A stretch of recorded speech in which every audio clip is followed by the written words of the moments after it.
Muslim ಯುವಕನ ಜೊತೆ ಹಿಂದೂ ಯುವತಿ ಪರಾರಿಯಾದಂತಹ ಕೇಸು. ಇದರ ಹಿಂದೆ ಎಸ್ಡಿಪಿಐ ಹಾಗೂ ಮುಸ್ಲಿಂ ಸಂಘಟನೆಯ ಕೈವಾಡ ಇದೆ.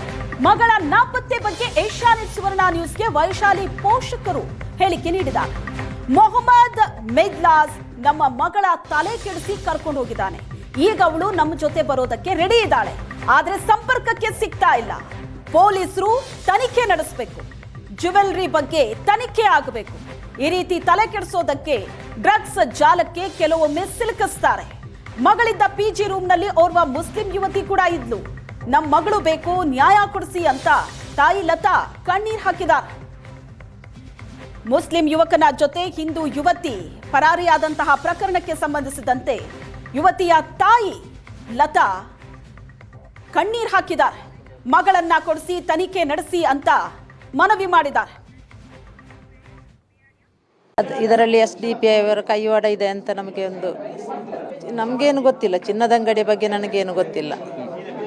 ಅವರ ಏನು ಕೈವಾಡ ಇದೆ ಇದರಲ್ಲಿ, ಮುಸ್ಲಿಮರಿಂದಾಗಿ ಇದಾದದ್ದು. ನನಗೇನು ಮಗಳಲ್ಲಿ ನನಗೆ ಕಾಣಿಸಿರ್ಲಿಲ್ಲ ಇದುವರೆಗೆ.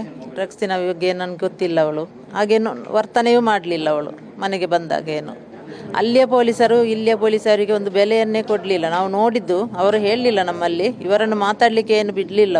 ಅವರೇ ಎಲ್ಲ ಮಾತಾಡಿದ್ದು. ಕೋರ್ಟಿಗೆ ಹೋಗ್ತೇವೆ, ನಮಗೆ ನ್ಯಾಯ ಸಿಗಬೇಕು, ನಮ್ಮ ಮಗಳು ನಮಗೆ ಸಿಗಬೇಕು. ಮುಸ್ಲಿಮರ ಕೈವಾಡದಲ್ಲಿ ಬಿಟ್ಟು ಕೊಡುವುದಿಲ್ಲ ಅಂತ. ಮುಸ್ಲಿಮರು ನಮ್ಮ ಮಕ್ಕಳನ್ನು ಕೊಂಡೋಗಿ ಅವರು ಮತಾಂತರ ಮಾಡ್ತಾರೆ, ಮತ್ತೊಂದು ದೇಶಕ್ಕೆ ಮಾರುತ್ತಾರೆ ಅನ್ನೋ ಅನಿಸಿಕೆ ನನಗುಂಟು. ಎಲ್ಲಿದ್ದಾಳೆ ಅಂತ ಏನಾದರೂ ಗೊತ್ತಾಗಿದೆ? ನಮಗೆ ಗೊತ್ತಿಲ್ಲ ಅಲ್ಲಿ ಎಲ್ಲಿದ್ದಾಳೆ ಅಂತ. ಫೋನ್ ಮೊಬೈಲ್ ಉಂಟು, ಅವಳು ಯಾವಾಗಲೂ ನೆಟ್ ಆಫ್ ಮಾಡ್ತಾ ಇದ್ದಾಳೆ. ಅವನನ್ನು ನೋಡಿದ್ದೇ ಮೊದಲ ಸಲ ಮೊನ್ನೆ ಅಲ್ಲಿ ಆಫೀಸ್ ಪೊಲೀಸ್ ಸ್ಟೇಷನಲ್ಲಿ. ಕೇರಳದಲ್ಲಿ ಏನಾದರೂ ಈ ಬಗ್ಗೆ ದೂರು ಕೊಡುವಂತ ಅಲ್ಲಿನ ಉನ್ನತ ಪೊಲೀಸ್ ಅಧಿಕಾರಿಗಳು?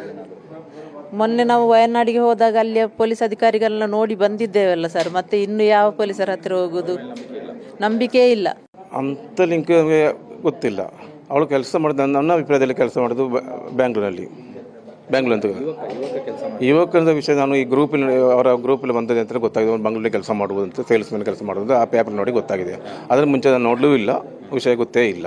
ಮಂಗಳೂರಿನಲ್ಲಿ ಒಂದು ಅಟ್ಲಾಸ್ ಜ್ಯುವೆಲರಿ ಅಂತ, ಅದು ಯಾರದ್ದು ಇಲ್ಲ, ಅದರ ನಮಗೆ ವಿಷಯ ನನಗೆ ಯಾರ್ದು ಗೊತ್ತಿಲ್ಲ. ಅದು ಜನ ಯಾರದ್ದು ನಾನು ನೋಡಲೂ ಇಲ್ಲ.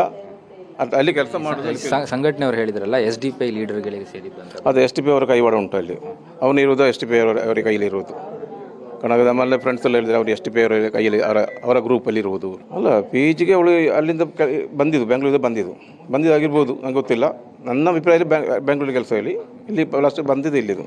ಇಲ್ಲಿಂದ ಬಂದು ಇಲ್ಲಂತ ಹೇಳುವಾಗ ಅಲ್ಲಿ ಪಿ ಜಿಗೆ ಹೋಗಿ ನೋಡುವಾಗ ಇಂಥ ಸಂಗತಿ. ಅಲ್ಲಿ ಪಿ ಜಿ ಹೋಗಿ ನೋಡುವಾಗ ಅಲ್ಲಿಂದ ಹುಡುಗಿಯಾದ ಒಬ್ಬ ಹುಡುಗ ಸಹ ಅಲ್ಲಿದ್ದಾನಂತೆ. ಅದರಲ್ಲಿ ಬರ್ತಾ ಇದ್ದಾರೆ, ಅದರೊಳಗಿದ್ದಾನಂತೆ. ಇವರು ಹೋಗಿದ್ದು ಬೆಳಿಗ್ಗೆ ಹೋಗಿದ್ದು. ಅಲ್ಲ, ಸಾಧಾರಣ ಸೋಷಿಯಲ್ ಮೀಡಿಯಾ ರೇಡಿಯೋಲ್ಲಿ ನೋಡ್ತಾ ಇದ್ದಾರೆ. ಇಂಥ ಪ್ರಶ್ನೆ ಆಗ್ತಾ ಉಂಟು, ನಮ್ಗೆ ಗೊತ್ತುಂಟಲ್ಲ. ಸಾಧಾರಣ ರೇಡಿಯೋ ಇದೆಲ್ಲ ಬರ್ತಾ ಉಂಟು, ಪೇಪರೆಲ್ಲ ಬರ್ತಾ ಉಂಟಲ್ಲ. ಹಾಗೆ ನೋಡಿದ ನನಗೆ ಅಭಿಪ್ರಾಯ. ಪೊಲೀಸರು ಎಲ್ಲ ಇನ್ನೂ ಅದರ. ಮಂಗಳೂರಲ್ಲಿ ಹಿಂದೂ ಯುವತಿ ಲವ್ ಜಿಹಾದ್ ಪ್ರಕರಣದಲ್ಲಿ ಎಸ್ಡಿಪಿಐ ಕೈವಾಡ ಇದೆ ಅಂತ ಹಿಂದೂ ಜಾಗರಣಾ ವೇದಿಕೆ ಹೇಳಿದೆ. ವೈಶಾಲಿಯನ್ನ ಡ್ರಗ್ಸ್ ಕೂಪಕ್ಕೆ ತಳ್ಳಿ ಲವ್ ಜಿಹಾದ್ ಮಾಡಿದ್ದಾರೆ ಅಂತ ಹಿಂದೂ ಮುಖಂಡ ನರಸಿಂಹ ಹೇಳಿಕೆ ಕೊಟ್ಟಿದ್ದಾರೆ. ಇದರಲ್ಲಿ ಕೂಲಂಕುಷವಾಗಿ ಕೇರಳದ ವಯನಾಡಿನಲ್ಲಿ ನಿನ್ನೆ ಅವರ ಹೆತ್ತವರು ಮತ್ತು ನಮ್ಮ ಜಿಲ್ಲೆಯ ಪೊಲೀಸರು ಹೋದಂಥ ಸಂದರ್ಭದಲ್ಲಿ ಅಲ್ಲಿ ಆದಂಥ ಘಟನೆಯನ್ನು ನೋಡಿದಾಗ ನಮಗೆ 100ಕ್ಕೆ 100 ಇದರಲ್ಲಿ ನಮಗೆ ಸಂಶಯ ಬರ್ತಾ ಉಂಟು. ಎಸ್ಡಿಪಿಐ ಮುಖಂಡರು ಇದ್ದಂತೂ ಒಬ್ಬ ಎಸ್ಡಿಪಿಐ ಮುಖಂಡನ ಇದರಲ್ಲಿ ಜ್ಯುವೆಲ್ಲರಿಯ ಮಾಲಕ, ಮತ್ತು ಅಲ್ಲಿ ಸೇರಿದವರು ಎಸ್ಡಿಪಿಐ ಮುಖಂಡರು ಕೇರಳದ ವಯನಾಡಿನಲ್ಲಿ. ಇವರ ತಂದೆ ತಾಯಿ ಹೆತ್ತವರನ್ನು ಮಾತಾಡಲಿಕ್ಕೆ ಬಿಡಲಿಲ್ಲ. ಒಂದು 5 ನಿಮಿಷ ಮಾತ್ರ ಈ ಹುಡುಗಿಯನ್ನು ಮತ್ತೆ ಇವರು ಬೇರೆ ಕಡೆ ಕರ್ಕೊಂಡು ಹೋಗಿ ಅಲ್ಲಿಯ ಕೇರಳ ಪೊಲೀಸರು ಮತ್ತು ಎಸ್ಡಿಪಿಐ ಮುಖಂಡರು ಅಲ್ಲಿಯ ಪ್ರಮುಖರು ಸೇರಿಕೊಂಡು ಹುಡುಗಿ ಇವರ ಜೊತೆಗೆ ಬರಬೇಕು ಎನ್ನುವಂಥ ಮನಸ್ಸು ಮಾಡಿದರೂ ಕೂಡ ನಾನು ನಿಮ್ಮ ಜೊತೆ ಬರ್ತೇನೆ, ನಿಮಗೆ ಬರ್ಕೊಡ್ತೇನೆ ಎನ್ನುವಂಥ ಒಂದು ಹಂತಕ್ಕೆ ಬಂದಂಥ ಸಂದರ್ಭದಲ್ಲಿ ಇವರು ಆ ರೀತಿ ಮಾಡಿದಾಗ ಸಂಶಯ ಬರೋದು ಸ್ವಾಭಾವಿಕ. ಮತ್ತು ಇದರಲ್ಲಿ ಷಡ್ಯಂತ್ರ ಇದ್ದೇ ಇದೆ. ಒಂದು ಕಡೆ ಅದಾದರೆ ಒಂದು ಕಡೆ ಮತಾಂತರ, ಈ ರೀತಿಯ ವ್ಯವಸ್ಥೆ ಎಸ್ಡಿಪಿಐ ಅವರ ಒಂದು.